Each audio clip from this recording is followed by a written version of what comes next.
Ma passion. Afin de juifs noirs pour filmer. Donc, ndé na bek. Babi basali ba chaîne mais bakangi ba chaîne. Photo ça musande moi moi ça zoki. Il y a un journaliste moi banango bandaki mais a ba pour fois na binote. Donc le bien de fois.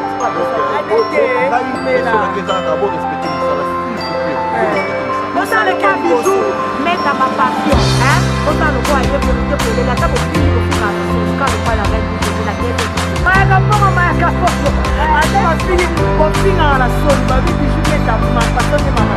Professionnalisme. Donc, ok, donc, comprendre la photo. Paris 2018. On y voit qu'il faut dégager. On y va le on voit déjà ce que vous avez.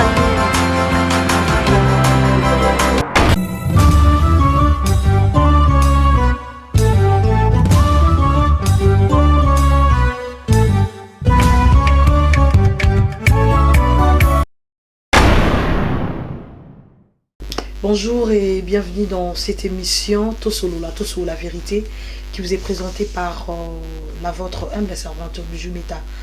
La VIP, la maman CC de la presse congolaise, journaliste intelligente. Voilà, vous me retrouvez, je suis bel et bien sur votre chaîne Bijou Meta, ma passion. Bijou Meta, ma passion. Une nouvelle chaîne qui a été conçue pour vous. Une nouvelle chaîne qui vous apporte de bonnes humeurs chez vous à la maison. Une nouvelle chaîne où il y a Sarabino Makambuya Solo, Baramou, Eko Kanaka, la chaîne.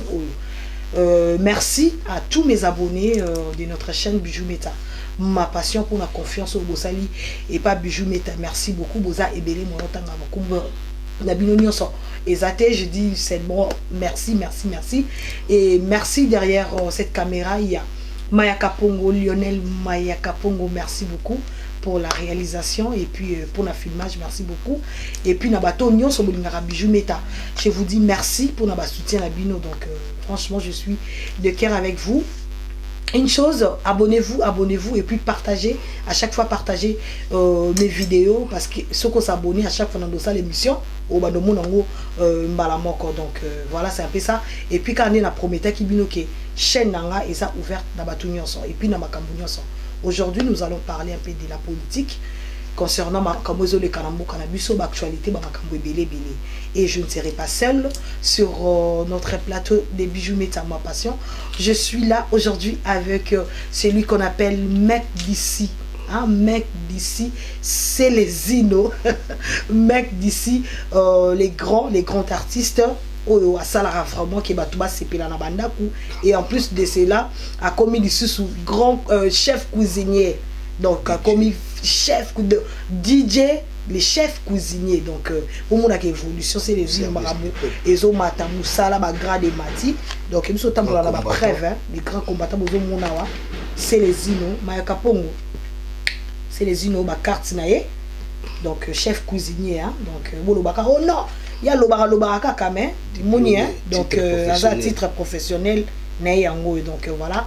Ne zappez pas, on a vraiment une émission avec le mec d'ici CP là. Et sans plus tarder, Mayaka Pongo, to fongo la jeto yamba. Invité na biso, il y a émission à l'élo Nera Masolo et Pesamela quand même. Avant tout, on appelle ça taba dédicace, et ça la dédicace spéciale à toi, ma mère, maman chérie, mon amie, ma confidente, maman Chantati Dibi, maman Botastar, merci beaucoup.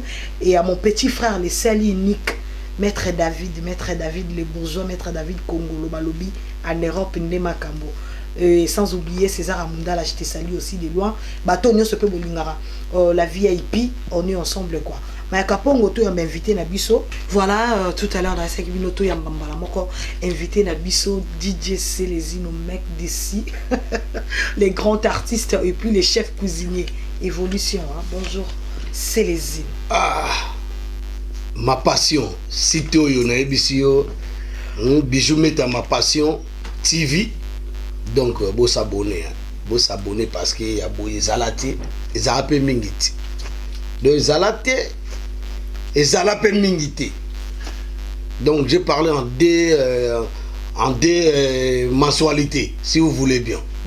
Donc ezalate ezalape mingiti on est si luganaye.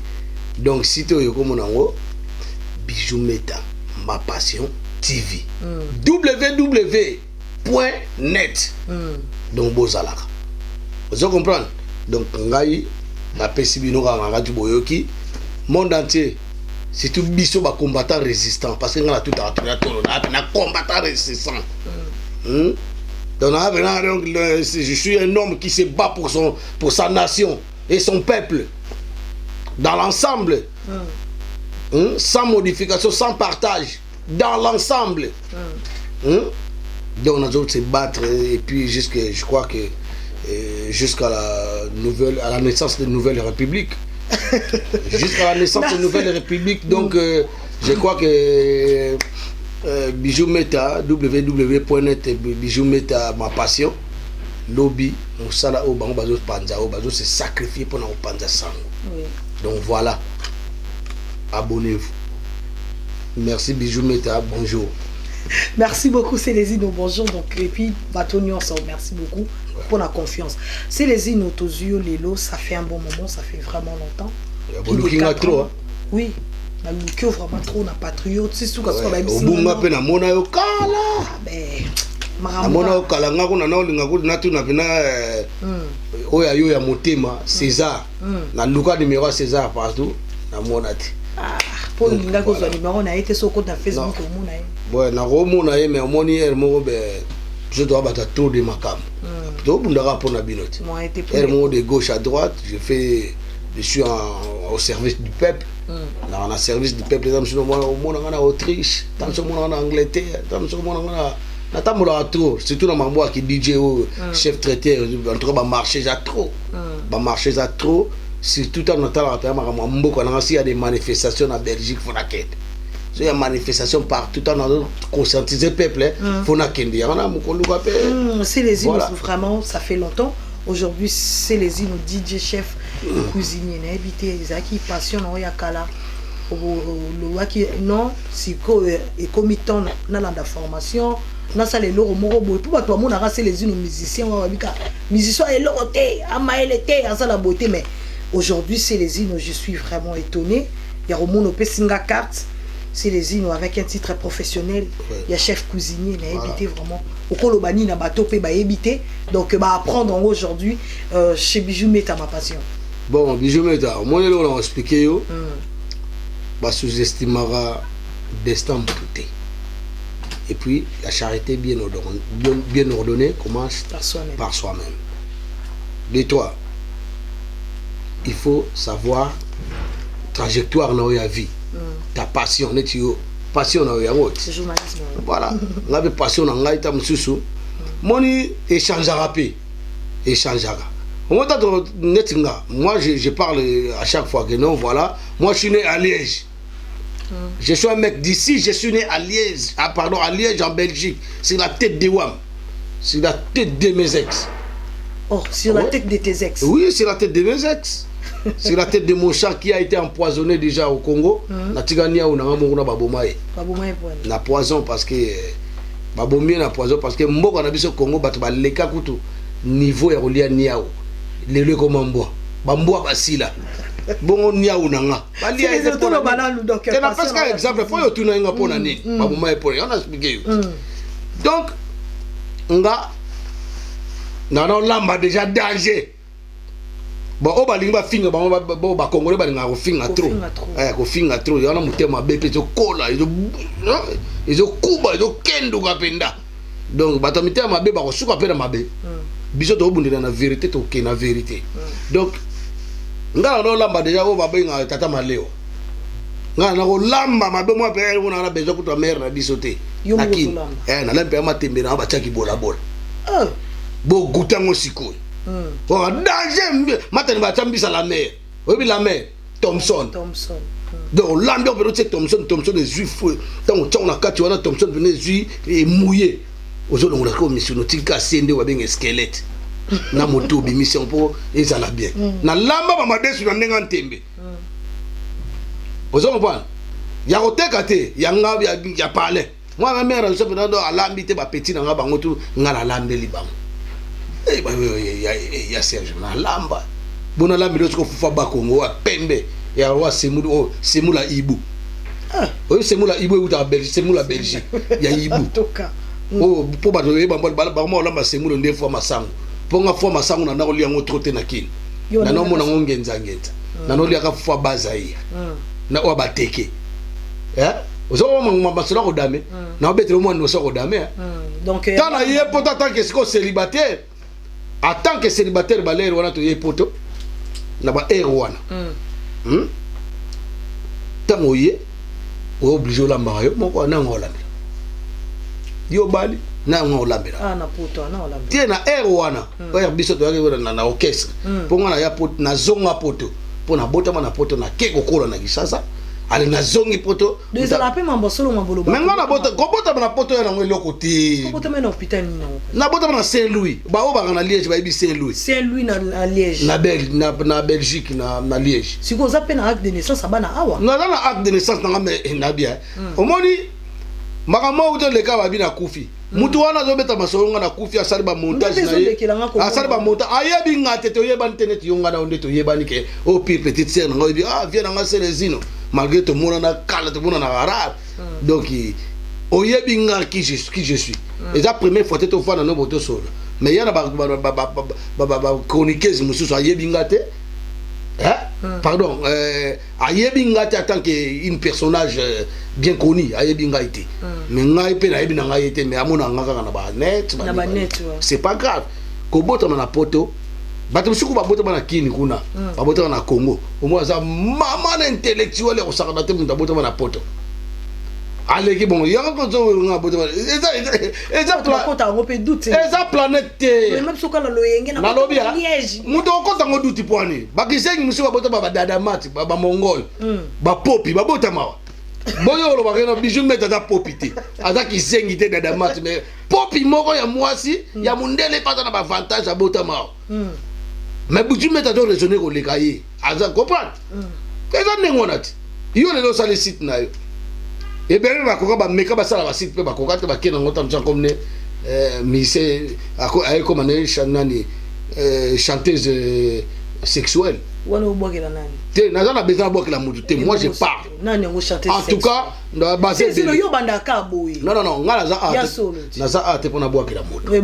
moi je suis en train de conscientiser les peuples en tout cas ba te délai o ba linga ba finga selezino ba mamba selezino boko mané na niveau nga na koma na gaza ngande kanambe so comme na besoin nga na no gaze kanambe place wana ondimo bino yebina do za niveau mona nga tango finga no yete et rien donc au niveau assez là ba niveau là c'est dans les cas yango na ko finga ba non question ezali ngai bijou meta na na olamba danger et puis aki passion na ngata na awa na ba kisasa kuna na tata malewa mama malewa ba kipa na mango yete formation ça na ngote OK so to na mboka moko bien développé ndi ba kena pe ba cours culinaire c'est-à-dire cuisine aux hommes point babimi ba kena ba HCCP donc marche à l'avance c'est-à-dire qu'il ne faut pas tu peux pas mêler les sales et les propres.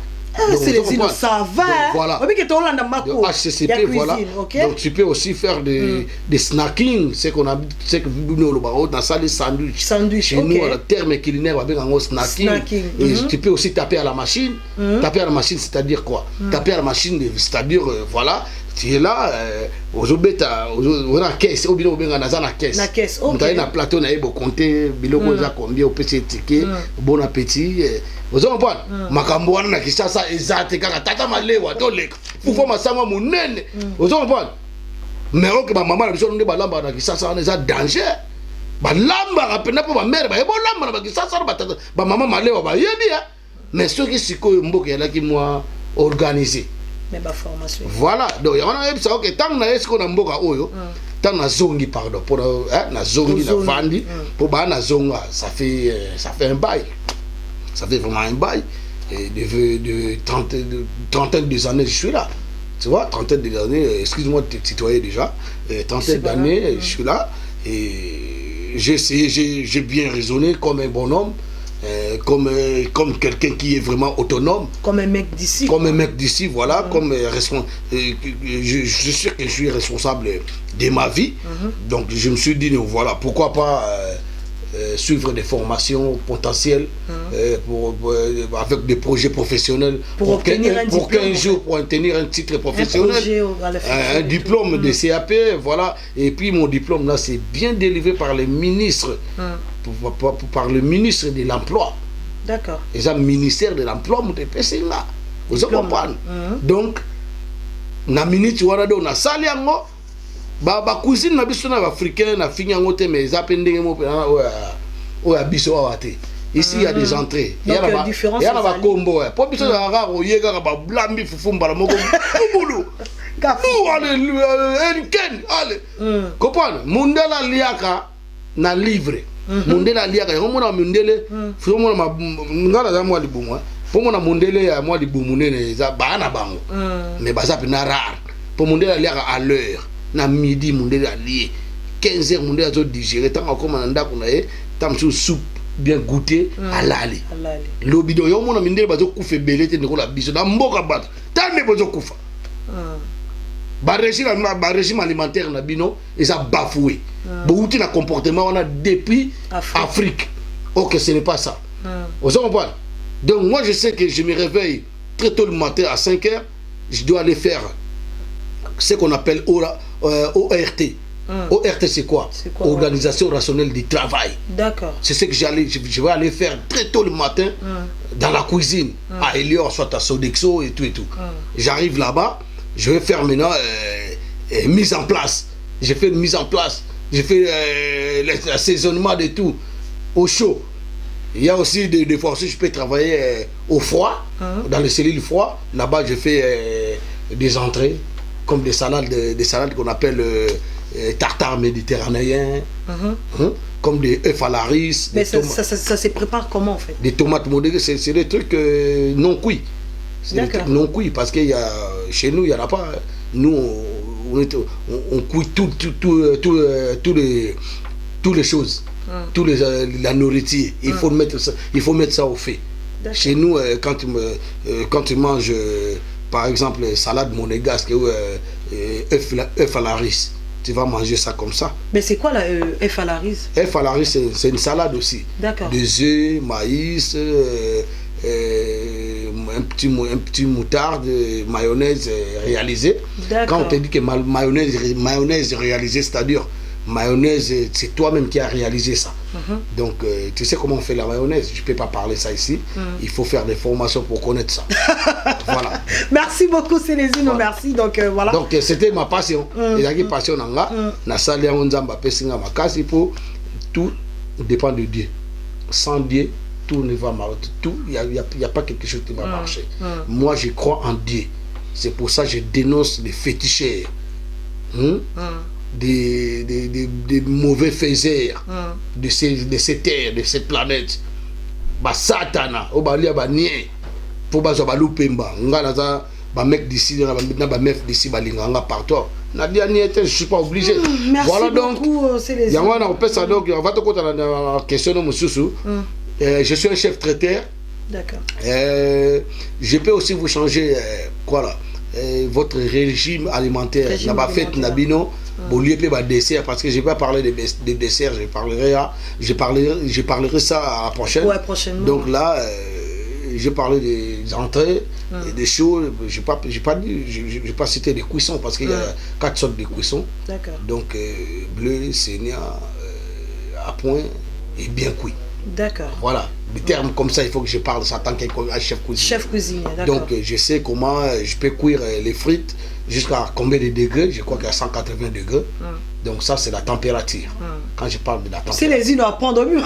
Voilà. Ça vient. Donc voilà, donc Nzamba Songi, les deux Naza, Ndege Naza, Naza n'a richité, pauvreté. Mais ça va. Mais ça va.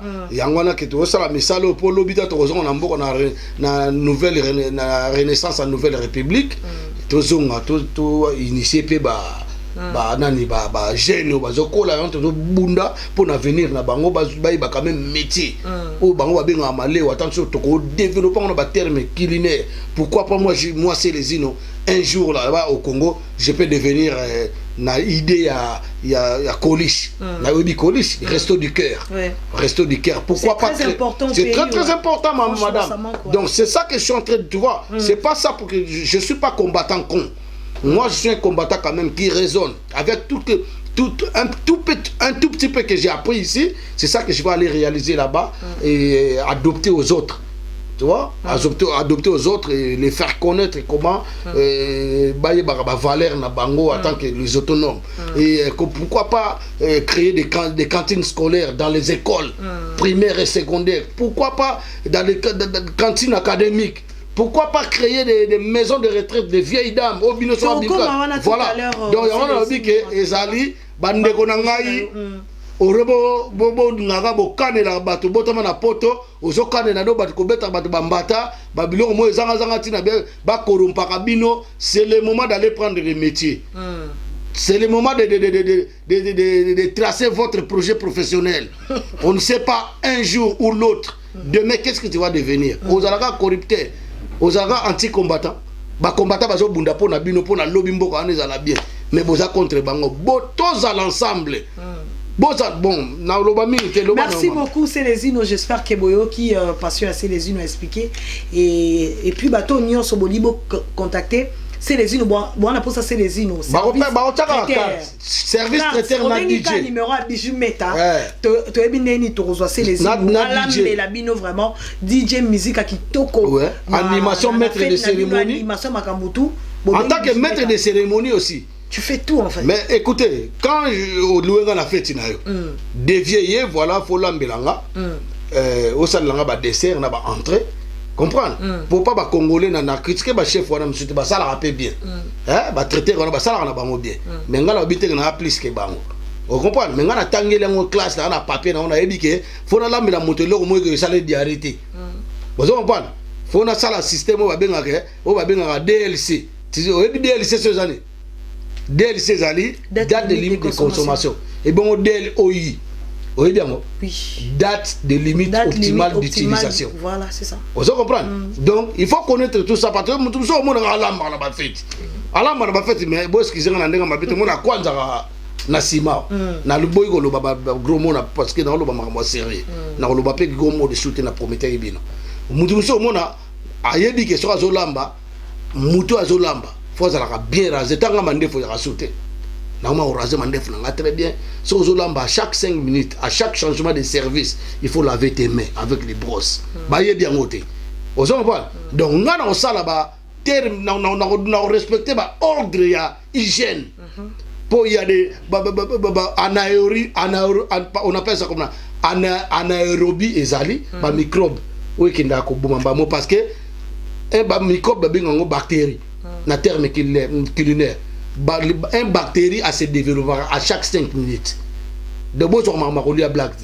Donc place pour ça, il faut être très propre. Prochainement, c'est les îles de Rosoa, vraiment une émission cuisine complète au Roland. Voilà. Na ça on dit comme super na yandinga pa na la titeni na ngai.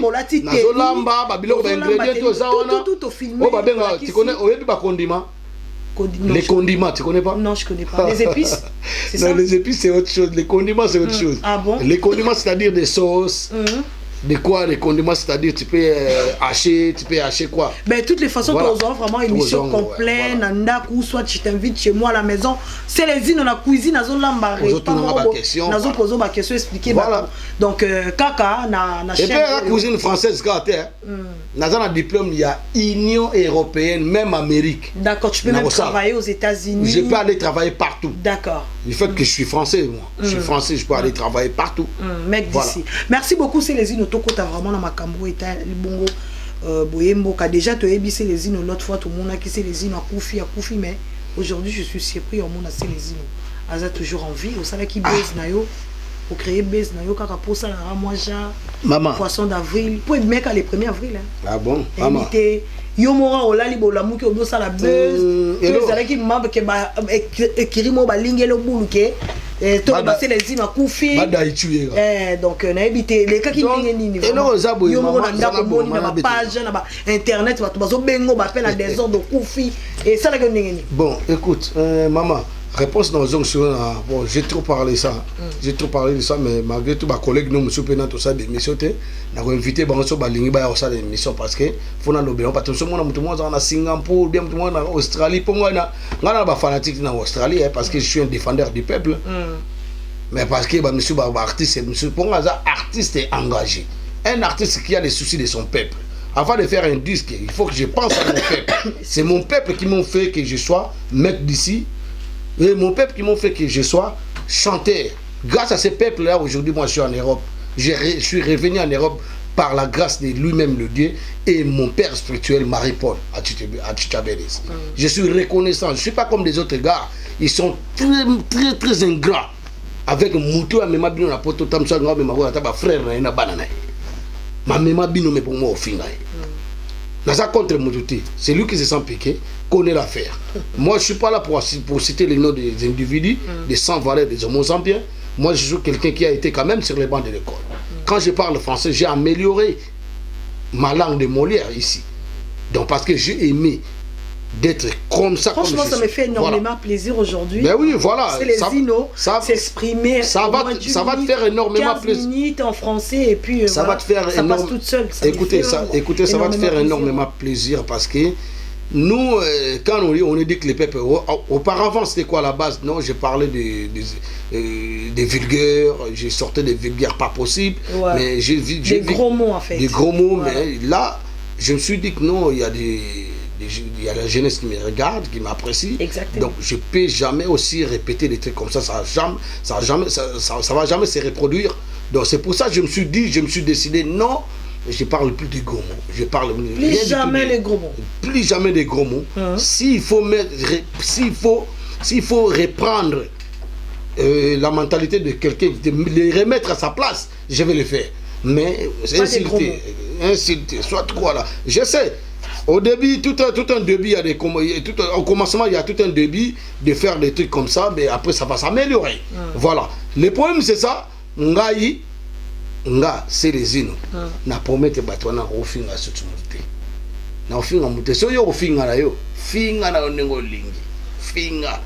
En tant que le futur député national du Congo RDC qui va siéger au Parlement. Mais moi, je suis un futur député, je vous dis. Ah bon? Tu seras un futur député? Oui, dans le gouvernement. Mais attends, c'est les îles, tu rigoles dans un gouvernement qui sera... Quel gouvernement? Qui sera élu par le peuple. Et toi, on te voit dans le Parlement, en fait. Mais toi, c'est les îles. Écoute, c'est pour ça que je te dis, je ne peux pas citer les noms des gens. Il y a beaucoup de bourriques de la 4e catégorie simple qui sont là-bas, qui siègent. Non, je ne pense pas. Excuse-moi, je te raconte, madame. Il y a beaucoup de bourriques de la 7e catégorie simple qui siègent au Parlement au jour d'aujourd'hui. Ils se disent que non, voilà. Ils se prétendent que nous, on est députés. Ils ne sont pas députés. Mais ils sont quoi alors? Ils sont pas... Déjà, leur mandat est déjà fini. Il faut déjà respecter la Constitution. Est-ce qu'en tant que député, il ne connaît pas vraiment les lois qui se trouvent dans ce livre de la Constitution? Il ne connaît pas ça? C'est ça qui fait qu'ils ne sont pas des députés. Ils ont des mandats à respecter. Quand ils ne respectent pas les mandats, c'est là où je ne comprends pas. Ils sont des députés ou des bourriques de la première catégorie simple ou 7e. Voilà. Quand je te dis que moi je serai un député, tu ne peux pas me comparer. Il y a beaucoup qui sont venus de l'Europe, qui sont venus de la France. Ils sont là-bas. Ils savent comment ça fonctionne ici en tant que député. Au Parlement, on parle de quoi? Il faut défendre les droits des peuples. Parce que le peuple est souverain. Quand le peuple est souverain, il faut défendre les droits de ces peuples. Donc c'est pour ça que je vous dis, excusez-moi madame, je vous dis, moi je suis sûr de moi, je suis sûr de soi, et je suis sûr à mon peuple qu'il nous voit, nous les combattants aujourd'hui. S'il y a des autres qui nous disent que non, voilà, moi je suis en train de me battre parce que je n'ai pas besoin de postes. Moi je vous dis, j'aurais besoin de postes. D'accord, en fait, j'aurais besoin de postes au Parlement. C'est-à-dire un poste comme ça pour coincer les gens. Non, c'est pas ça. Être député pour défendre toujours ma passion que je te dis aujourd'hui, comme je suis en train de défendre, et je défendrai toujours les peuples en siégeant au Parlement de institutions. Je vais respecter les institutions et je crois que je serai élu. Je serai élu par le peuple. Parce que sans ne pas être élu, c'est-à-dire ce n'est pas le peuple qui t'ont élu pour être là. Donc moi, je crois que je serai élu par le peuple. C'est pour ça que je te dis que non. En tant qu'un futur député qui va siéger à la renaissance de nouvelles républiques dans un gouvernement formidable, gouvernement de la vérité, du gouvernement qui obéit le peuple. Dans ces gouvernements-là, ce n'est pas dans les gouvernements de médiocres. Ce n'est pas dans ces gouvernements de médiocres. Et les logorés qui sont là, les logorés. Vous connaissez le logoré? C'est quoi le logoré? Allez demander Monseigneur Mosengo. Ou prends votre Larousse, votre dictionnaire. Mais nous sommes en direct, tu peux expliquer directement. Mais je peux expliquer. Les Congolais sont tous les Congolais, tu vois, on a été sur le banc de l'école. Bah oui. Et comme toi-même, t'exprimes. Il n'y a pas beaucoup de chroniqueuses, animatrices, journalistes comme toi. Vous vous exprimez. C'est pour ça, donc ça m'amène directement de s'exprimer depuis un bon moment ici, on parle en français. Voilà, je parle pas lingala parce que pour vous faire voir que j'ai été là, je suis en train de suivre maintenant la formation des sciences politiques. Je ne voulais même pas parler de ça. La formation des sciences politiques, je suis en train de suivre ça. Bah, c'est bien. Ah, voilà. Donc, je te dis qu'aux jours à venir, c'est les vous me verrez là-bas, député national. Vous me verrez là-bas au Parlement.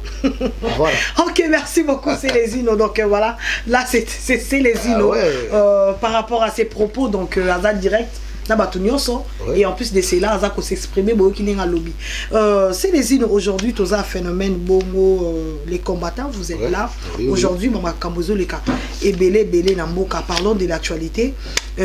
Actuellement, selon information aujourd'hui, pour notre cher paix à son âme déjà, Rossi, héros. Pour notre cher héros de la vérité, Rossi Chimanga Mukendi, Oufaki, un assistant professeur à l'université. Suite naïe par rapport il y a enterré jusqu'à ces jours, et il y a cela 2 jours passés, ici que aussi Mukendi Memi bazokende kokunda na yibité ceux qui ont les grands combattants aux au courant, il y a Wakambunyon sowana to kopé cette information sur oyoyebi pour na peuple congolais. Maman il on répond on yango omoni makambo yango katango tuna ngai ke onga na kufaki. Vous les Congolais, excusez-moi. Moi je suis pas na personnage na bino wa peuple congolais, wa peuple na biso. Naza contreté. Nazali na lingande peuple congolais akoma na diplomatie moko ya voir des choses en face que na mona bina na otala boyo musezi na zoko sangaiti. Vous comprenez? Et loko na photo koma nango. Ouais. Donc peuple congolais bi vérification ti. A vérifier kata yo kaka. Oh bijou meta kote o moni bijou meta on bijou meta voiture wa tamno nga yiba kyango. Mais yo yiba kyango ba yebisi o vérifier que ba yiba kyango. Est-ce que mon ami va filer voiture pour bakanga pour kayiba kyango? A mon akité. Ayo kika ma lobby. Vous comprenez? Donc yo bijou meta ndebo bo sa information na bino boye parce que parmi vous il y a des informateurs au besoin informer opinion, au besoin informer population. Et il y a aussi des désinformateurs.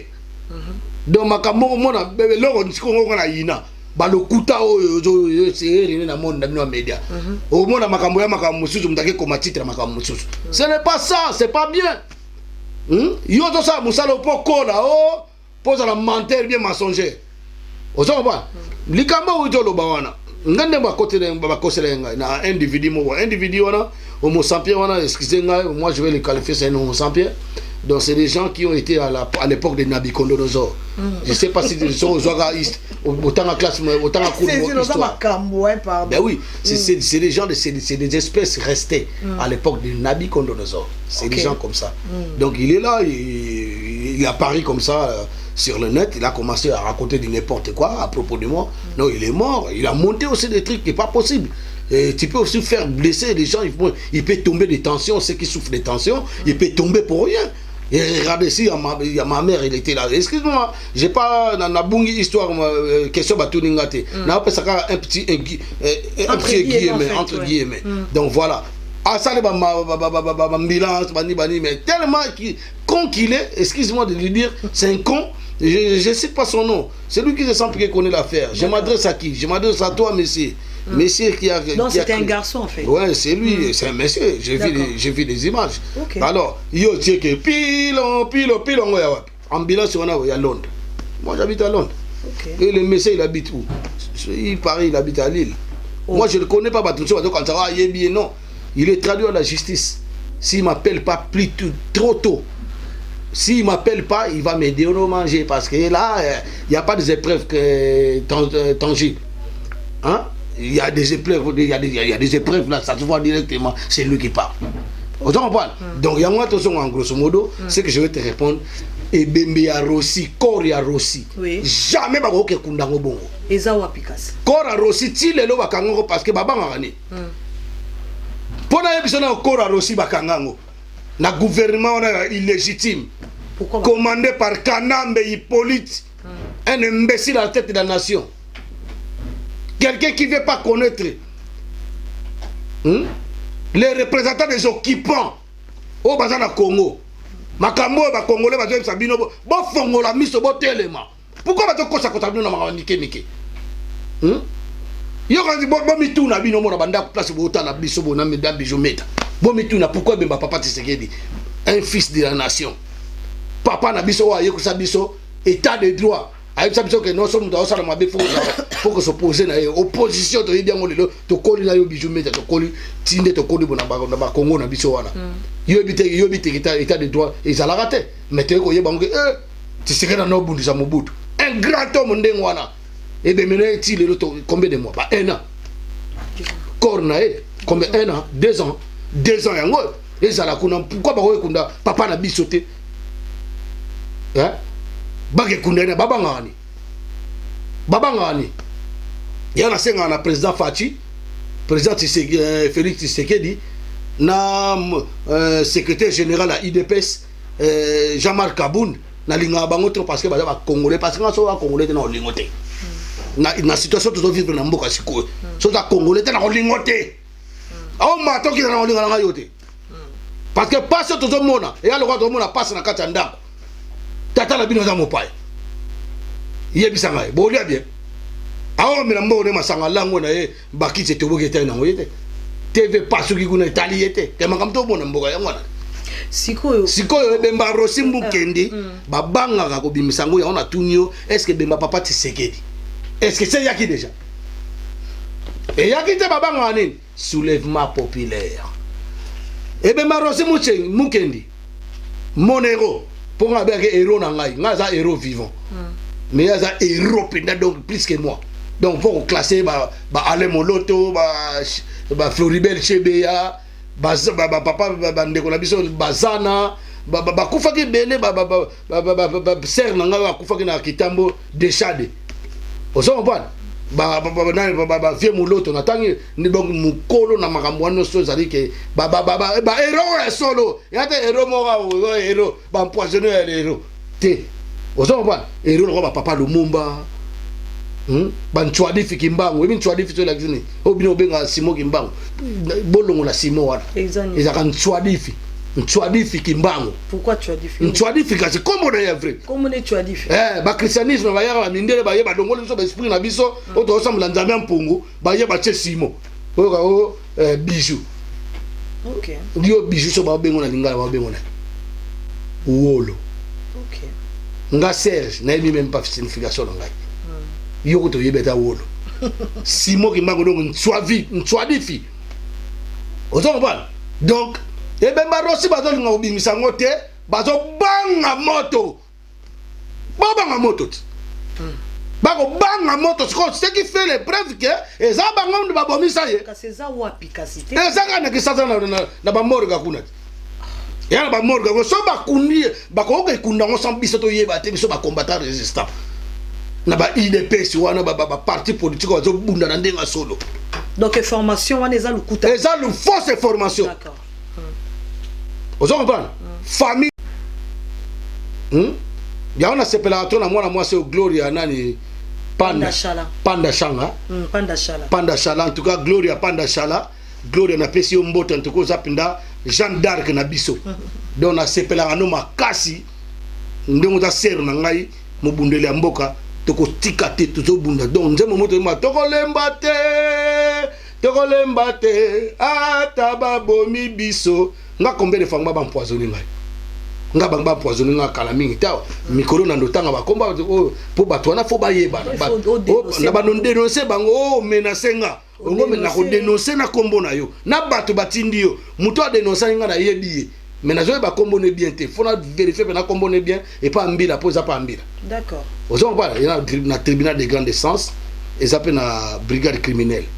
Ozon pas donc mutu tout ça mon c'est zo les cas sala keba poussa la musique so batindi yo liambongo na yo mais ko yate poko kuta na pena na beto parce que na chef coutumier nga na descendant prince de Montayamf le roi de Montayamf na kanti boyebi Marie Paul Chicha Belez mutu wa ndonda mutu wa Valère vous comprenez ngati ko natali mwana wa ndonda mwana wa Valère le prince de Montayamf bandi minyo so psika na monde entier ba yebi on bangola partout Patrick Tidi ayebi na Patrick Tidi na Munich ayebi on batu tout o ba meka ba menacer ces les ino na cause moko na zo bundi la cause on eza juste pe noble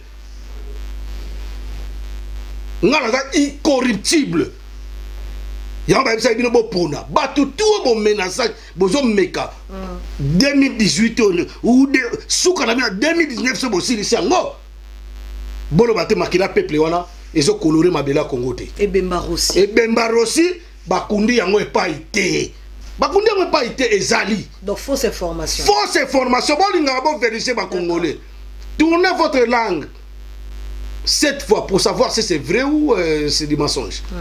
Voilà Ebemba Rossi ezali vous comprenez pongane na zala awa garçon moi uta kisasa kina kokosa kuna azape konike na ba communauté mama fula bato garçon moi ya boliti bo azamwa di bumunene ngako na kosa Maya Kapongo nani wana ya tuka okoyeba yo to wana tina peto yeba ye azamuluba azamuluba tuka baluba tu bisika baza yem dazo ngayo kusa baluba soni po baluba baba ta Valère muluba za mutu ya so za place mais ouais ya ona do baluba baba ta Valère et puis baluba ba vrai congolais blague te baluba za congolais te baluba ba vrai congolais parce que ba na Kasai oriental Kasai occidental baza na centre ya Congo baluba ngaza muluba te ngaza muluba nga kolo na nga na mu congolais c'est le garçon aussi là se rappeler comment on a écouté initié au non pardon ce qui yom dolo ba comment nga na yebi comment na eti mais pourquoi le na lobi combo na yete et ko za la yete ko ba sa belé zaka yete et ko za la yete so yete ngala na loba combo ba susté do bande ko keli kate donc yom dolo bien ça n'engage que toi non ça n'engage toi parce que moi je connais pas si c'est lui c'est moi bien solo boyebi na yebi na so na moni yebo na yebi te so combo ya ngwana et ko za pe que ta o za neti Mike Lokamba ou bien bah journaliste on a linga mingi ya kisasa wana Vincent Louisi bien Noli Tambu les sages plus que sages ozo bwana bah journaliste on ba Adi Londole ba vient na biso na respect wana Adi Londole Mobutu na bino ya presse ato mato bambani pota ba compter ba pas parole sur wana ba comprendre ba vocalisation mobala mondele yo kokana nayi on va petit na ngalo ba Hervé Mabrandam mais asali nini on va bango ba yela biso information o to monique ba mama soki o ba benga mama Olive nga bien ke Bula Olive azo memba ba comédien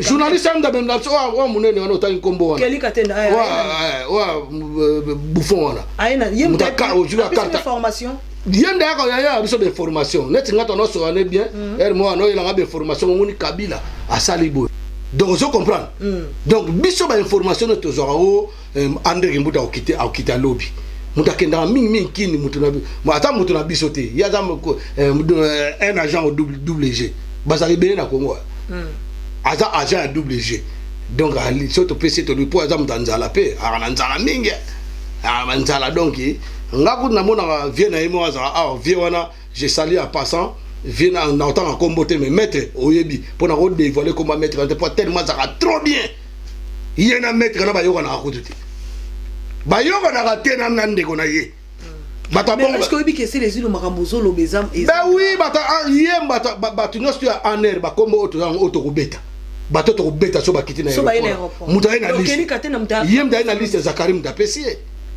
yem da ina liste mais kapongo e makambo comme ba Zakarim da pesier cher ami internaute makambo donc yem tanga zo ke kosa kuna ke ora ke représenter ba combattant yem mo alo biango boko ta na ke no représenter ba combattant na pays du peuple yem mo alo biango wala tant que yo c'est vrai que a ko représenter biso parce que ça agent double G a ke kuna représenter biso Quoi sur information, assume information de pas ebe ponga na ebe ke ba kanga nani oyo ebe mbaro sitimanga ba obimisa ngote bato aner mtu balo ba ko mtu ebisa ebiso ye donc eli katenda mtu aner ya munene ah bon asa mtu aner asa infiltré na kata aner bandengo makambo yo oh c'est les îles asa infiltré na kata aner ba Vincent Tinuji ba ebisi biso banani oyo kutu ba chroniqueur minga ba chroniqueur mingi yakini ngala linga bango to ba Mike Lokamba banani oyo Frank Stemai nani oyo susu nani bazaki dele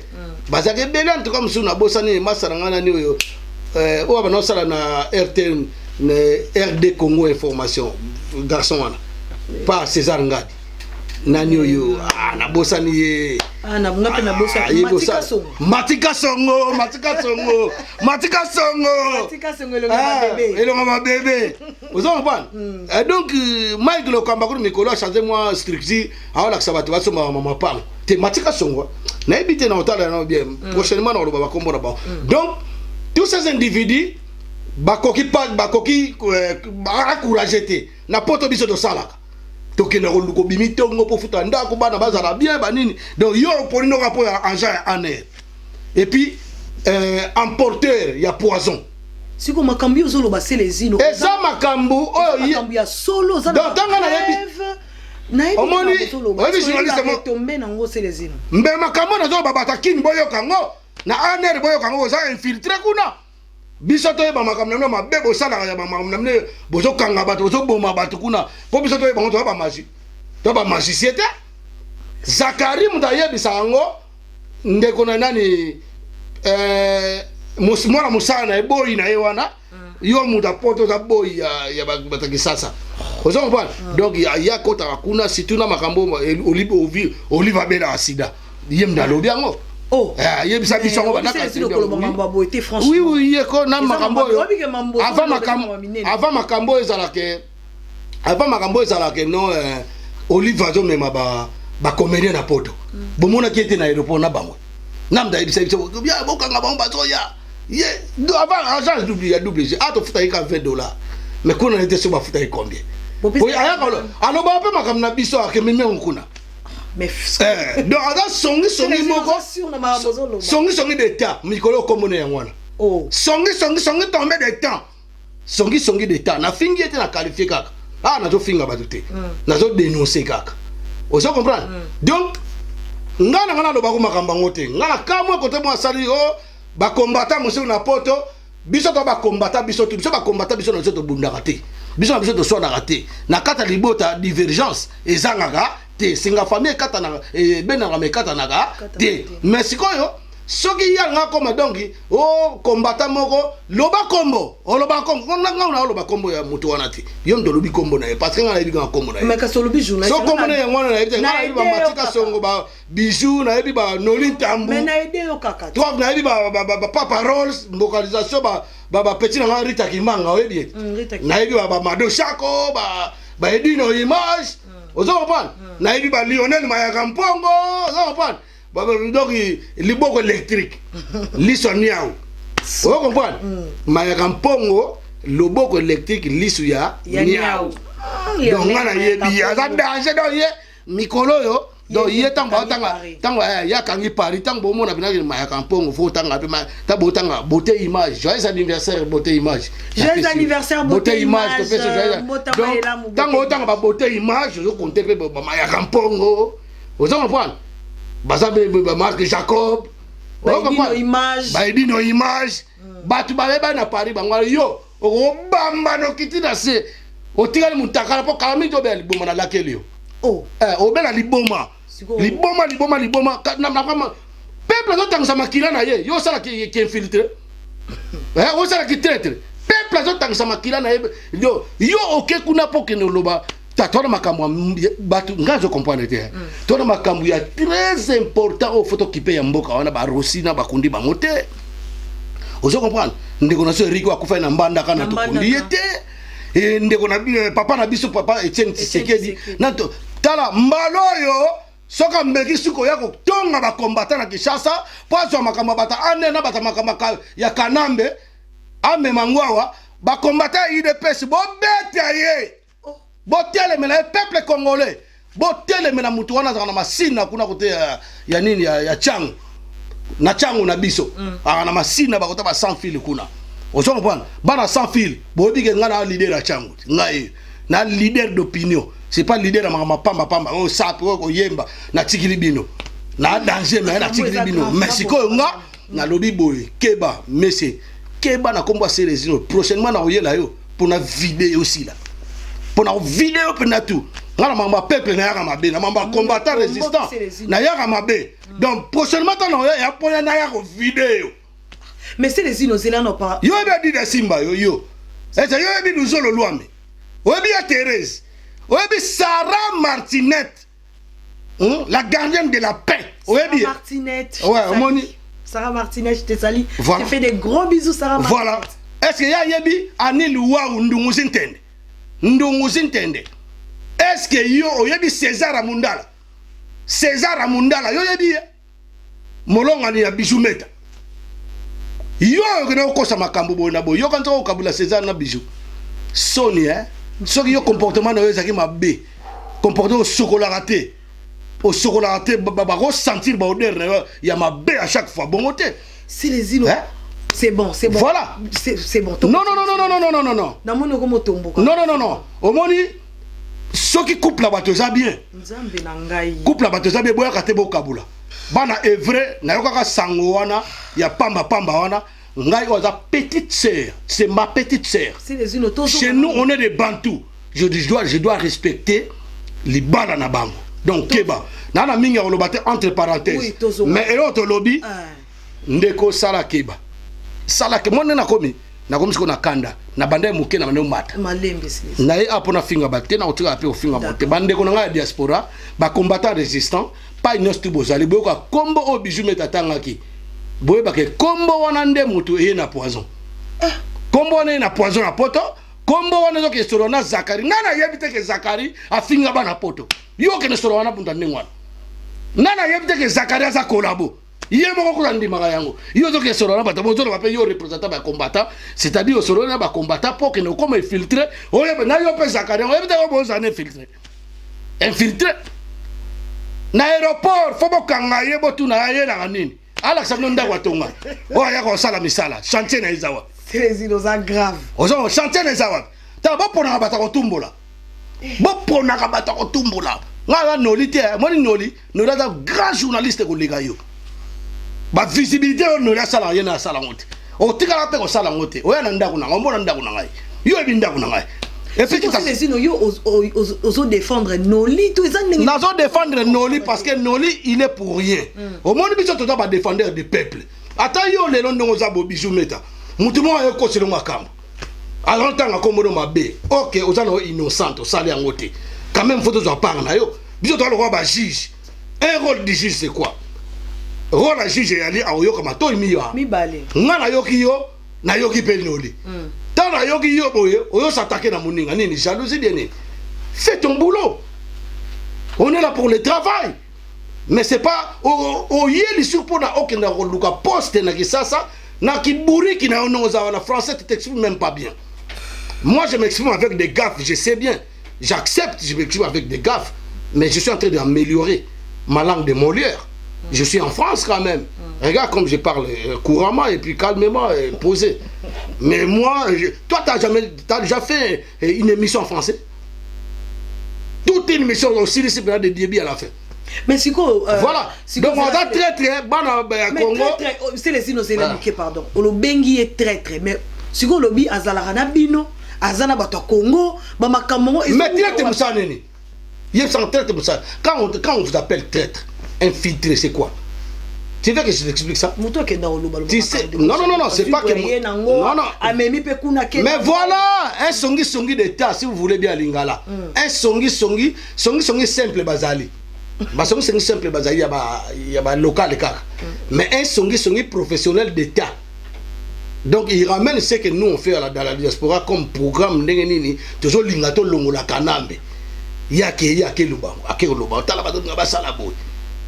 Kuna pe bayibiso ndenge ni potela ba poison za ndenge ni mbongo yango tanga ozwa kuna yemo azokumisa na nani na botela na kuta na ba ministre boy okuta na bango point bato ba sala ba meilleur que bongo ba logoré ba bo ma peuple ba nyoko la peuple ba massacre par-ci par-là bien ozo makamba ya Congo pété bozo makamba ta bato mundu azokufa bato mundu azokufa et puis il paraît ça qui peut na cour bango ba mamu sene mosengo.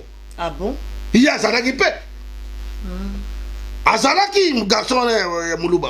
Keli katenda jusqu'au ça na ba preuve mamozolo ba po mo lobi asoko lobi. Mais ngana na ba preuve na ke funda yo. Ba preuve ngana za ngo émission na yemoko. Ba preuve ngana za ngo za émission na yemoko na kutana na ba Zakari na qui na parler du peuple, ngam na représenter ba combattants. Donc les gens de l'autre côté, il doit comprendre déjà que non, comme il vient de représenter de l'autre côté, donc l'autre côté, je crois que non, il a déjà Motonabango. Et puis dans le côté, non, moi j'étais avec des ministres, avec Zakari, j'ai dormi dans la même ligne, on a la tête, on a le général Boye, on a maman Olive, on a européen, on a bien maman avec Boula. Boula Olive, franchement. Boula Olive, donc bagana Boula. Qui acte bien. Acte maman Olive salaki. Ah, mais on a pas congolais na yo poso comprendre quand tu dis on a na dit ko comme na maman de Goliazer donc voilà yo si qu'on nous a besoin comprendre quand en tout cas faut comprendre au moins si on comprendre nga fona aider yo o comprendre na aider public ba comprendre to là les gens sont mis sous té donc on a acte wana za mabe acte za mabe parce que oyebi ke na mbongo oyebi ke 40 comédiens 40 personnes bon mana bon mais oyebi Dubaï za mboka cher et ça na pototé c'est vrai et ça na pototé vieux kuna o futa billet okende tina Dubaï tant okende na Dubaï billet moko na combien bon tu éviter parce que baba osanga na bona mbongo mboka comprendre et non bangena osala na Dubaï bagina deux choses à kosala ezalaki ya liboso mutu na mutu memaki deux sacs ya mbongo des bakimisi mbongo parce que bayebi fait na bango na manda chanta zaki wana memaki mbongo bango tout na franchement ça devient chaud. Ah voilà bango na émission yo bango tout ne ba ko na bijou meta ba memaki ba mbongo ba memaki ba sac ya mbongo ba valise wana zena bilambata yo ko de bijou meta donc yo bobo na bien bozo so badani bana mike jo to bana mike te donc vani no ka bo bijou meta ya bina mema c'est les na ma ya kampongo na me ba on est États-Unis ba kende ka 5 jours bazonga sans rien faire oh boniko est-ce que yo mona muke bona bana tu ngapena na bana ozo voir est-ce que mamuto César amundala bakokosa bien Adida Simba Adida Mikolo za yo mutakokosa te mère Luzolo Lulwame mutakokosa ya zate ba elbito coiffure ba abendila ba pacheli ba de couloir Djibril ba Tom sur lumière hein ba droit ba vient appeler le foot ba droit ba vient garder Mukulu ba vieux Bernard est-ce que mutakokosa bangoza ba bienvenue vangasere ba like makengo wana ba kindo se bangala ndako kosa bango zate to ba congolais to fungoli miso yo ko sa babe maso expliquez-nous parce que on est grave mambolo ba valise mbongo ndanga bazala ki wana tout l'argent la po ba que non yo kan sike bona no keso tuni ngai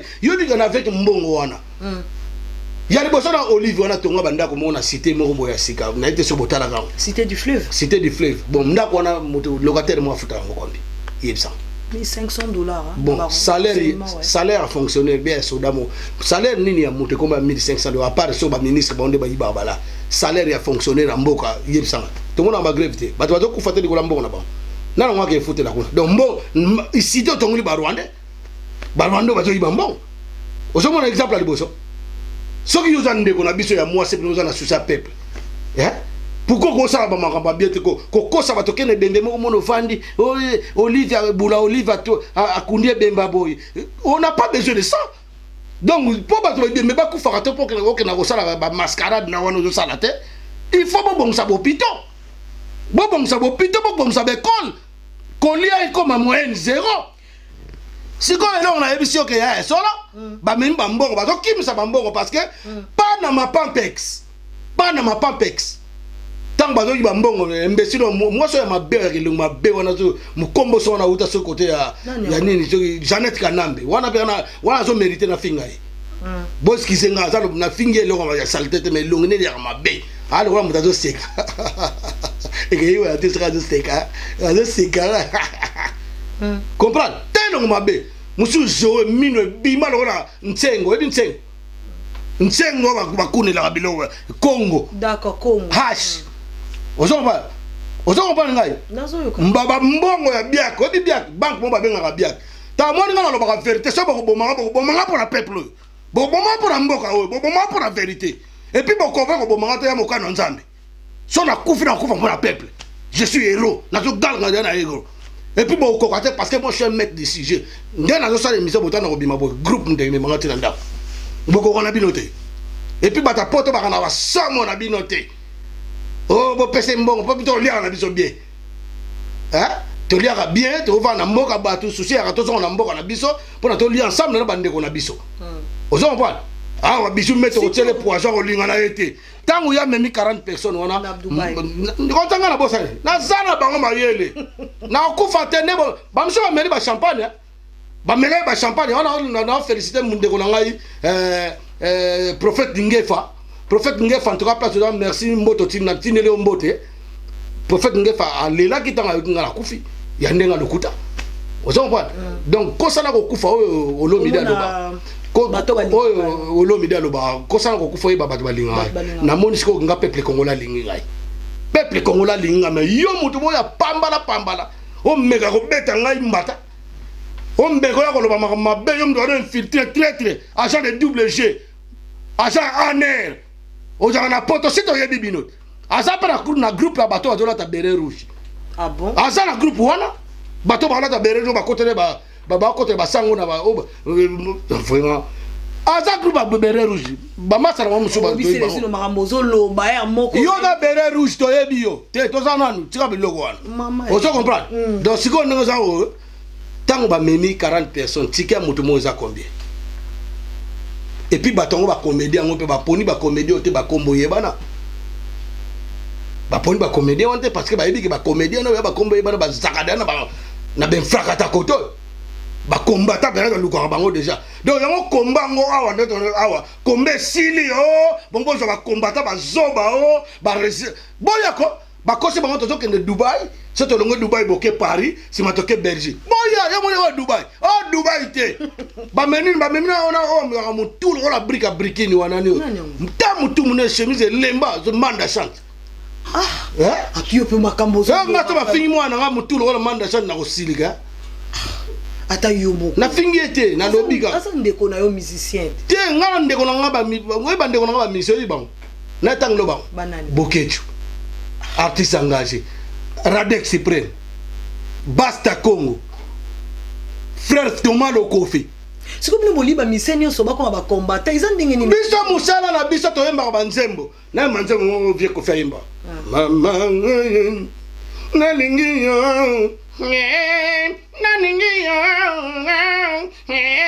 oyebi yango te siko esali te na tuni oyebi yango te esali nini te oyebi yango be oyebi te te na yebi sanga oyebi yango be oyebi na yebi nzembo wana esali oyebi yango ba transmettre un message au moins va transmettre un message ani quand le message en nzembo na mama na lingi yo oyebi yango a transmettre un message mais sikoyo soki kofiolo mide wana bien wera oyebi nzembo nazala kana souci ya blanine pimba na lingaki nzote oyebi yango te oyebi yango bon nzembo ya we omba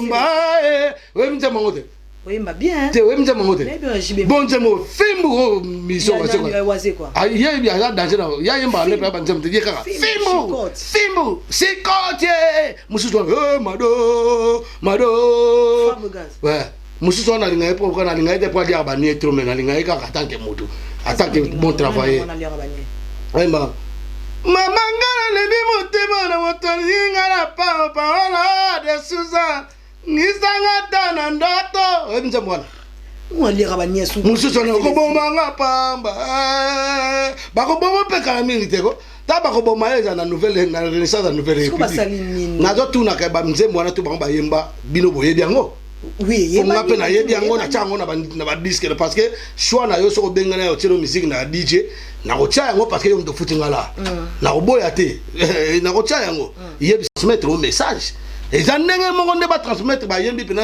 o mza mo papa ba yemba kina ba vieux bozi ba vieux na ba grand chanteur hein oya banaya franc congolais bon nzembo lokola o pepe kala yemba ki pepe kala yembi notre cause est juste de te kolonga besa shida bo pesi biso et fongoli biso misoti na génération future Congo Congo tous les musées Congo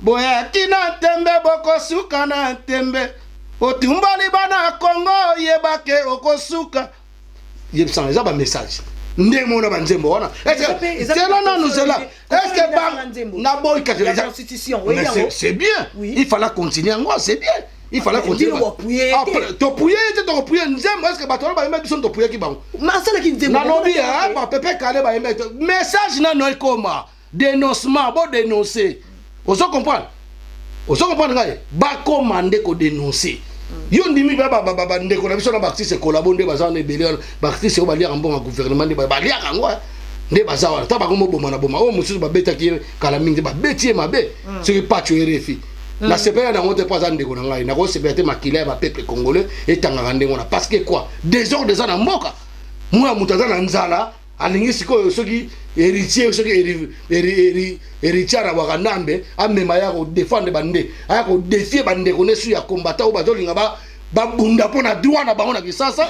yo to comme finga sele sino likola mutu wango na suka na ngo ba liko bono senga nga su pardon mais boye bien lo bolingite alors que côté musuku na côté na ba mizi ba beti yo lisusu ozo comprendre eza bien te ko bimsa o beta mutu bimse makila ndengona ozo comprendre makila wana nyonso ça fait partie ya souffrance en mboka ndeko na biso na sala musana mais kaka moi sale bouche azana mal bouche azana nango c'est pas bien diminué mal bouche wana ko ngana ko préférer za ke atakaka pona droit ya mboka na ye ozo ko ndé ba Daniel Safu batakaka ndenge ba Richard Lenoir batakaka ozo comprendre c'est ça c'est comme ça ozo comprendre tu vas pas taquer pour ne ozo taquer no ka pona rien moko boy c'est ko zazoba taba ko beta yo komi suso ono contre ba combattant ba misuka musana bango ba zuna bakini kuna o ngai soki Karine soki nani o mobali boya wela kinga simana ko wana zo sala promotion ki bula asali sunini te ngai na peska exemple na fingi ete atika ngo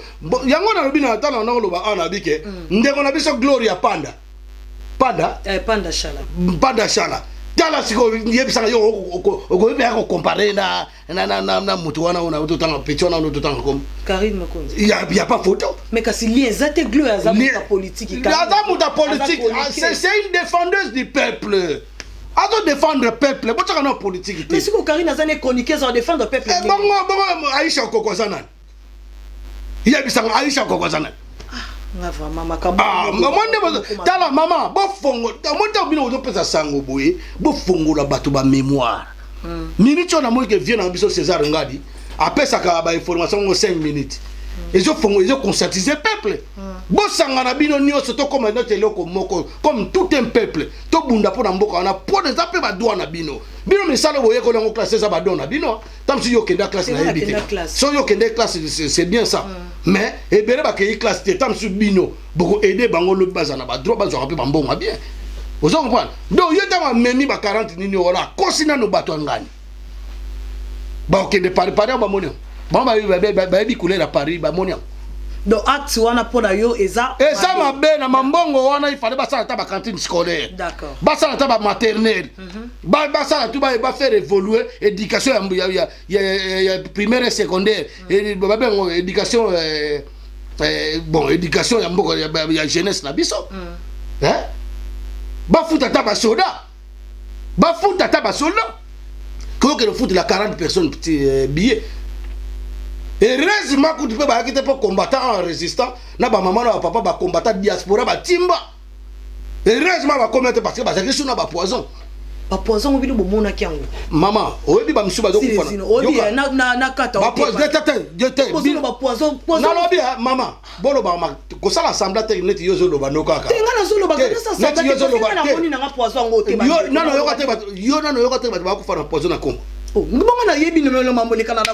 Yo donc yo sala noka no za bodongo yo. Mais na mona place mutacheli poison te na ko. Mais yo ngana zo considérer ko chroniqueuse ya danger journaliste. Et bon on confirmer que ba na poison. Oya ko koma na molongo yo tuninga question mais ngana zo répondre. So yo yebi ko koma chronique fois tité attention. Et ngaza chronique fois tité. Yo la chronique fois tité bien chronique dendo.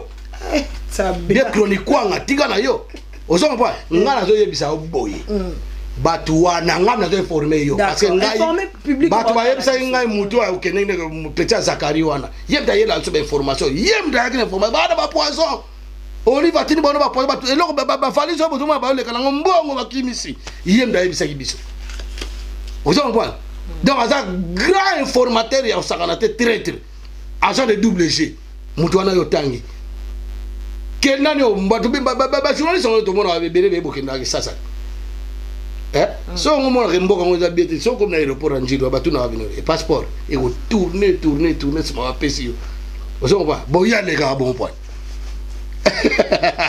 ko ba noli akenda ko na noli pa kenda point to lobi noli te to lobi gai noli wana sa musane na normal afinga bata kuna te afinga pe bata ya zakaka église au milieu des villages ozo ba noli mais yende ye bato bele ba kenda yo beso kenda kin bato be ba kekere kin to moni ba journaliste be ba uti kin ba chroniqueur pon to lobi bango te to lobi ga ye parce que ye ba preuve na eza ye mo comme tato la kisango wona zaka kanda po azaki te kanda te honorable honorable azalaka tang ba tchaki mande sila comme déshonorable wana yumtu asa il est oboyo bitenge mandat ya kanambe c'est sila depuis na 2016 oyebiang le bata msoto bwango obanga na yo bino obanga na bino ba propos no soso loba ça n'engage que toi mais oya kelika tende yo ndo loba kombo na non poso kelika tende ngana yebi kaza ngana yeba kiye asa musicien te musicien mo oya comme ne kelika tende non kelika tende musicien te asa mon ngana yebi na ko tuyi so asa musicien te donc ngam musicien suka na yeba kina ba musicien oya eza héritier musicien ngana yebi na ba honte donc voilà donc c'est quoi yo ozotanga oya journaliste ngana yebi ba journaliste atanga classe atanga littéraire journaliste ngana oyeba journaliste botanga ni classe moko te totanga na été o bon neni yo comme c'est journaliste o meka sa bima lo basa journaliste est-ce qu'on ngana ya lo bi bon ko yo ba preuve ngana bi na chef cuisinier na l'axe diplôme na ngai si les îles pas mais quand on a sur le bat d'abord ben on va comme pas on ben la tête d'abord nous sur notre ben na ba lobité comme président yo ko président na za président Congo ah Moïse Katumbi alobia comme président Congo mais ma papa na naponi ayepe na projet baben na projet ya 100 millions de dollars pour na Congo biso na Congo to apena na besoin ba mbongo wana pour Congo za développer mais to na besoin ba payater mfuwa na mbongo wana et kasi comment mais siko bino bana posa nini kasi to za na besoin ya mwana mboka to za na posa ya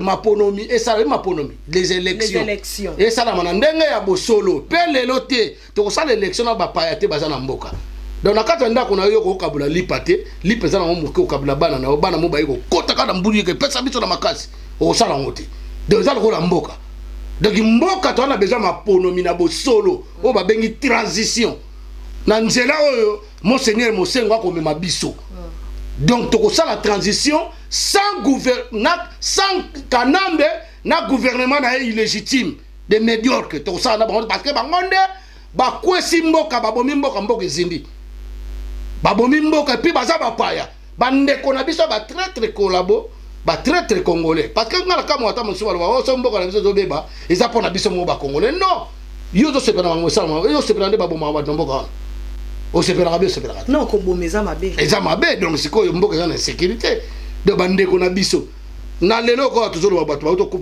bauti kotrouve 12 corps na zamba ya bandundu bisika batiaki bangombe wana bauti Rwanda 12 corps bato babomi bango bazoyebana tomoni ebandi nde babandani na kamoi na samba babomi bazo exterminer bagene nyonso ya Kasai oriental Kasai occidental mpo na nini batrouve réserve ya monde ya bakolba ya bakolta oyo ezosala biloko to wana ngo to benga ozoka ngai sikoyo selesino na kata yo te soki so babengi yo président te oza président to passé na ba élection bino ba combattant batu nyonso bozala ba combattant engagé boko proposer ba combattant ba vrai combattant parce que na combat ba monsieur ba mikosa ko ngana za combattant soki alire o so ngana za combattant no soki ni combattant soki za combattant résistant tout court ou oza combattant résistant tout court te oza anti combattant collabo traître deux ans de choses oza moi cité oza mobali so oza mobali so oza mobali te oza moi so oza ténèbre te oza lumière so oza lumière te oza ténèbre donc faut que pona donc nyama benga na comme on est ngana za combattant de ces résistants artistes engagés nazolo bango ata boye na mbongo na bino je préfère mourir pauvre na kufa nga pauvre so na kokoma te na mona bonheur na mboka tata bana nga ba komona ngata ba koko dokoko ba komona yango. Merci beaucoup Célésine, merci to comme vraiment ko kende vraiment na bi ko comme kende mongo ko bossa na te émission na biso oui na bossa na te batrete bazana no ebele batrete bazana ebele neti bana ni Célésine bo tuni ba ko sebino ona ni o ne bemba rosi ba kana okunda yango e bon musiso bazo ko sabino ke na ni ndeko Eliezer ye kutu ye mungana yebi Eliezer na yebi na bana osepe na yeminga ça journaliste ça lui asa journaliste ye pena c'est vrai que journaliste parce que akenda ko sala ba envoyé spéciaux moko et mona banquette moko ba une enquête nini asa investigateur c'est un journaliste investigateur voilà. Donc voilà là on a arrivé comme investigateur mais ba monsieur pas le ba mutu monsieur pas le ba investigateur investigateur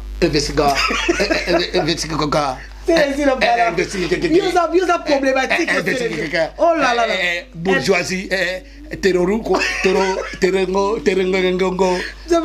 C'est les îles, tu ça bambo ça. Tu n'as pas banga na séparatone na koli koloba français. Na évolué ben na langue de Molière. Si ko na ngolo ba te ko yo linga tumbu na tumbu ni mutute. Na binga bien investigateur les lacs dans la fort kokota makambo sérieux na babuzoba te ko sala te bon ngala bisa que toi na méthode siko ya HCCP donc il ne faut pas mélanger les propres et les sales donc toi la méthode de marche en avant c'est là ici on mélange pas les propres et les sales. On se comprend. Donc, on a pas DLC. Mamango bandolo déjà DLC donc date de limite de consommation. Donc c'est périmé. Non, comme une date limite de consommation. C'est périmé. Ba date limite là-bas. Ah bon? So ngomo na nati oyo mutu a traître. Mutu anero nani? Mutu anero nani oyo tangi kombona hadi na date limite na ya ba consommer ti na date na ya zali ba commence au monde ba beta ngo caché mingi ya. Bolo banalo na tchake déjà date na butu. Na ki na beti date. Kalaminta okende bon sikoyo oloba ekuto nini bakamande ko Eliezer azali mutu mona ngai na olinga sepera mingi mais au moins tant osala musala o siki dit tant osala za vérité faut le bara vérité parce que tu es en train de conscientiser le peuple quand tu conscientises le peuple c'est-à-dire qu'il ne faut pas mensonger au peuple il faut dire que la vérité rien que la vérité voilà moi on s'appelle monsieur Eliezer bino ba mende quoi ngam monsieur Eliezer. Monsieur, il travaillait bien. À l'accepter, mais ce qu'on l'analyse n'est bien en tant qu'investigateur. Le monsieur, il est en train de parler d'un côté, mais il touche pas de l'autre côté. Okay. Quand il touche pas de l'autre côté, ça veut dire quoi? C'est-à-dire le monsieur, il est en train de parler de tout ce qui concerne les collabos traîtres congolais qui travaillent avec l'occupation. Il les insulte. Il les dénonce, il parle par-ci par-là, mais aucun jour, pourquoi je les déteste maintenant? Moi je les déteste, moi je m'en fous, c'est mon opinion. Et puis les Congolais vont tirer mes thèmes en mawa. Mawa zangambu, on va donner à biso cesser.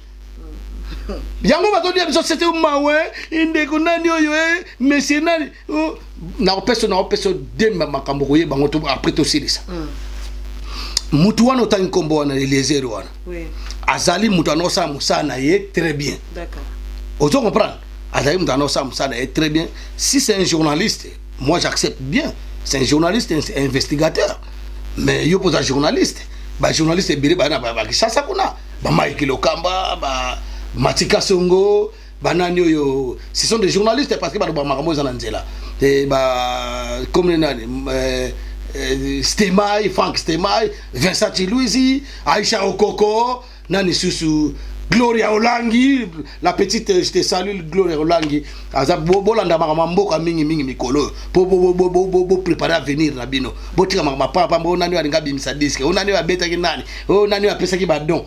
Tu as besoin na ngote. Tu as besoin d'évolution ya mboka. Bolo ba makambo mboka. Sikoyo ndeto zaboy. Mutu wana Eliezer.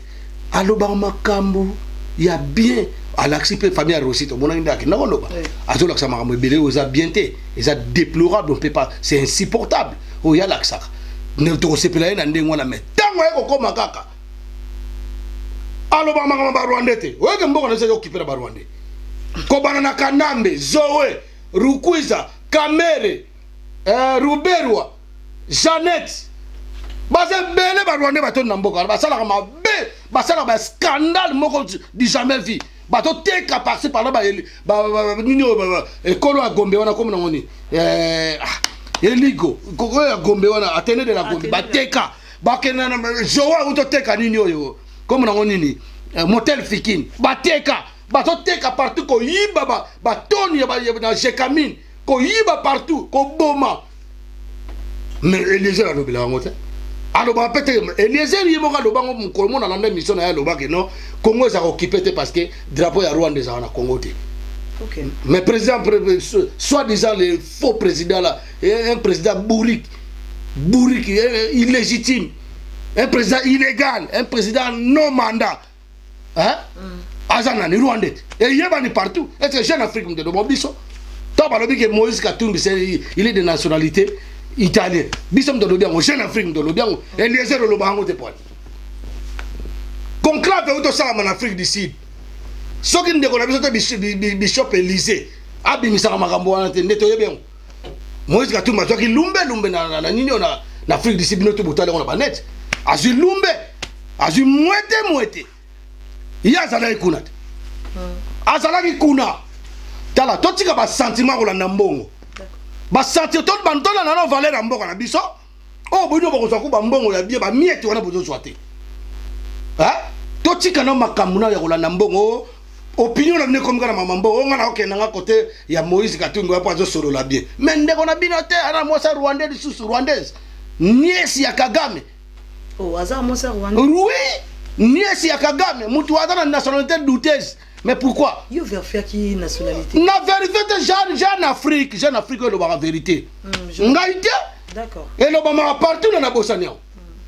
Mais ce qu'on va dire comme super à la diaspora, Bakolanda Kak, Francis Galombo, on a ce qu'on t'a long na bien. Francis Galombo. Alors Balingala, très bien. Mais l'obéité, Moutingo, c'est le Balingala congolais. Vous savez, Bissot et l'autre, on a besoin les élections. La transition sans Kabila, sans Kanambe, na batunaye ba meilleur que tout. Transition avec monseigneur Mosengo, le docteur Denis Mukwege, ou à réparer basi na est kuna. Vous comprenez? À l'après, tu as la élection pour une identité nationale. Tu as besoin d'identité nationale des pères et des mères congolais, ou 50% des pères ou 50% des mères. Donc, Eliezer, Moutayo qui a mawate, na yebisa ki binongo bien avant. Pardon Mayoka. Na yebisa ki binongo bien avant. Eliezer wana basali ba G. OK. Basali na ba G parce que moto za de souté. Parce que ba reverser ba na makambo. Donc ba kanga ki. Oui, eza ba G. Eza ba G ka sa bimina ye. Na yebisa binongo bimana ye. Ngaso ba kanga ba na ye ba bazo kosa na bango. A obimana ye. Yango na bimina ye parce que a outi na Afrique du Sud kuna. Mbongo Eliezer na autant ba journaliste ba Mike Lokamba Matika Songo ba Frank Stemai ba Vincent Chilouisi ba Aïcha Okoko ba Gloria Olangi na tangi bangwa pone ba yaka pamba te faut pas y rappeler bangoto faut pas y rappeler bangoto pour bangoto baza baba olobela baba sangombo parce que mutomto mais siko yé mutomto na domaine te to lobela mboka na biso tango Aisha okoko yo tuna ba question na baba banga mboka ndenge mona leze yango te tango ba muso ba olobela ba culture ndenge mona leze ba sa musala moko ozo comprendre alors siko yé siko yo akota nango na kati bango na papa Molière wana Molière nenga soki nenga mbuta soki nenga mpota soki nani na yebi comme na lemba soki lemba bango nde bazana bakota nango na tina kati bakoma olia bambongo na bango elieze mbongo ni nango asala ba voyage aller na apesa ya nani apesa ye mbongo wana mais bazo basko diaspora ba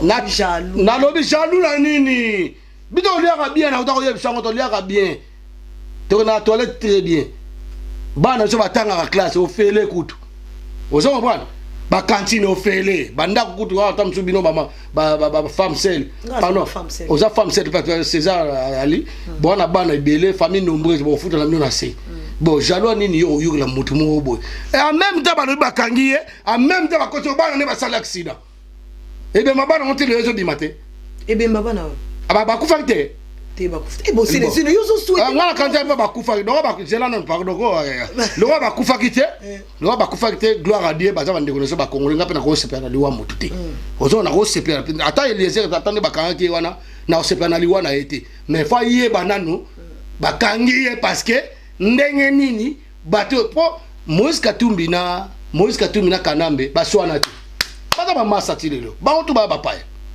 baba masa ngazo kamwa ba congolais oyo buzo landa bango ebele likolo mbongo pourquoi pas bolanda Martin Fayulu bo pesa e poids pourquoi pas bolanda Félix Tshisekedi bo pesa e poids pourquoi pas bolanda Franck Diongo bo pesa e poids lobe akoma na Congo mboka na ye pas na ye c'est ce soir c'est chez lui a olingata mona ozo comprendre maman makambo za bongo donc Eliezer wana ba kosa ki bino asa bimina e ba jeune ba ba sala ga yango wana comprendre Eliezer akoma na e collaborateur agent de double G ndenge moko na petit Zakari wana o akenda ya ko yebisa so makambo boye bango kaza agent aner mo memi ya poison monene na kati ya mboka ngo bokeba bino basi o bobengisaka ye bokeba bino bato bobengisaka na ba feti mo memi poison muta aner mutu wana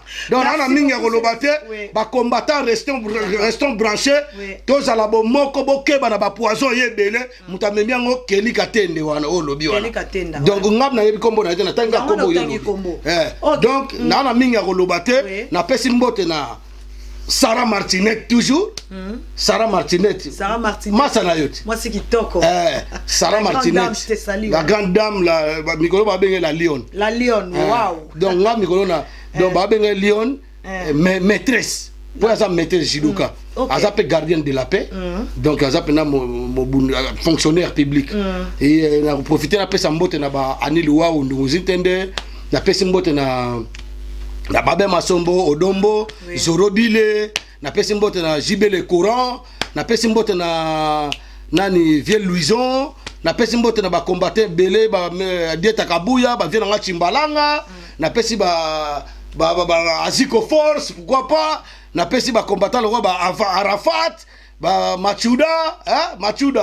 Machuda bisiko za na pesi mbote donc ba vrai combattant ba faux combattant na pesi mbote na RCK Mobimba Martin Sali Mama Blandine na pesi mbote na ba donc ba belé donc ba Richemont na pesi mbote na Richemont na pesi mbote na Basta Congo on a artiste engagé donc voilà mingi na ngana loba yango wana na pesi mbote na César Ngadi ko lemba bango te ndenge bijou meta pas lemba bango te ozo comprendre donc mingi ko lobeza te Adida Simba viens nga viens nga Marie Paul atita Belezi apesa ki ayena Adida Simba na mère Luzolo ke mbote na bino sayo malosa na Elali Simba Richard Luemba sans oublier Kevin Kamuzuna mobala mama Sese Nelly Monduka dessin animé na pesi bino mbote mingi kolobeza te ingeta la lutte continue mama nga na kenanga Olobibon. Merci beaucoup, Célésino. À la prochaine. De nous répondre à l'invitation à Bisso. Merci, maman. Merci beaucoup. Plaisir et à toi. Merci, PSAP à César Mbote Naban. Merci beaucoup. Merci, chers amis internautes. Donc là, c'était notre combattant, les grands combattants, Célésino, les chefs cuisiniers, Célésino Boyebi, DJ, donc Molobeli à Peuple, voilà. Donc, Bamakambu Nyonso, Eleki à propos Nyonso. Ça n'engage que Célésino, Bamakambu Nyonso, question qui a biso, réponse. Ezalaki yaye donc ma question biso ma réponse ezalaki yaye les grands chanteurs c'est les inoboyebi yaye mabunda rapona ekolo bo moni soki mingi bozo tuna mboka tomboka comme bongo po azobundela ekolo. Merci na bato nyonso bokozo occasion ya kolana émission oyo Bijou Meta ma passion to solo la vérité na sengi na bino kaka bo s'abonner et rozala bien et rozala pe bien tant on azo sala ba émission ba recherche bato bozana ebele pour na kolanda et kozala bien mingi. Et puis je salue la grande dame Sarah Martinette. Sans oublier Ndenazo Bisoke, bato balingi pena bolamu ya lobby mboka ba boss de boss o ba créer ba société awa boss de boss Gindi donc Gindi boss de boss maramwe fande pas Gindi ende en sala Gindi boss de boss azo pesa de emploi ba ba capacité moto na ndengo na boss de boss Gindi surtout Adida Simba Adi oyebi parisien na sala oyo asala njili ezala yango wana Njilwa, les grands Njilwa, Diatabao, comme les Diatabao, Mobala ya Luzolo Loami. Donc voilà, Adida Simba et puis Mobala Batou ya mère Luzolo Loami. Donc bateau Bakangi Masolo na Paris et puis bateau Bossa la ke Bijou Meta à vivre puis au monde Bijou Meta télé makasi donc équipe ezawana quoi donc Gindi et bazawana boss des boss. Donc quand on a aussi ça tout à l'heure chez Gindi un solo correct cano. Merci na bato nyonso bozala connecté pour na émission oyo de se retrouver bon balasima pour na makamususu. Donc deuxième émission ezali, troisième, quatrième, cinquième toujours toujours continuer avec Célésino et puis l'invité ba combattant nyonso yo au ligno les kana émission pourquoi pas au contacter Bijou Meta naza dispo pour na yama mutu nyonso apé sa opinion na par rapport ya makabamboka naza ouverte na batu nyonso. Donc voilà Bijou Meta Molobe Nabino, voilà Babi Mikolo, Basole Fandi et pas Lionel Mayakapongo, hein, le boko électrique, les soignants. Donc voilà, les grands caméramens, réalisateurs, azosa la tout montage. Donc Lingi, la Bijou Meta dans mon couleur, yara bon on a 35 boulevard Anatole France na Saint-Denis, na Porte de Paris. Et en plus de cela DJ, balobi c'est les zines Mikolo on a pour ça ozo c'est les zines donc un amoro Bijou Meta VIP bengara Bijou Meta oza c'est les zines mbala moko on a pour ça c'est les zines on c'est lo DJ na soirée na yo on a pour ça za la maître traiteur ya cérémonie na yo azawana bo ni pas yupe diplôme na ye ya service donc chef cuisinier donc yangoyo en tout cas félicitations à toi c'est les zines pour évoluer quoi ça fait longtemps mon vieux depuis depuis donc aujourd'hui c'est les zines chef cuisinier c'est quelque chose à féliciter aussi.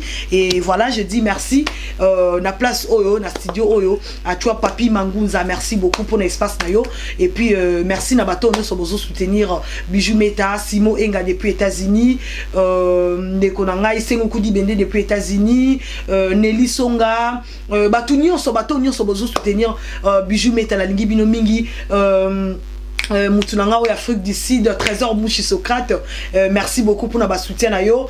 Et puis Naki, Namoni Nani, Batboza tellement ébélé. Merci na bato nyonso bozala connecté pour notre émission de se retrouver bon balasima pour nos makamususu.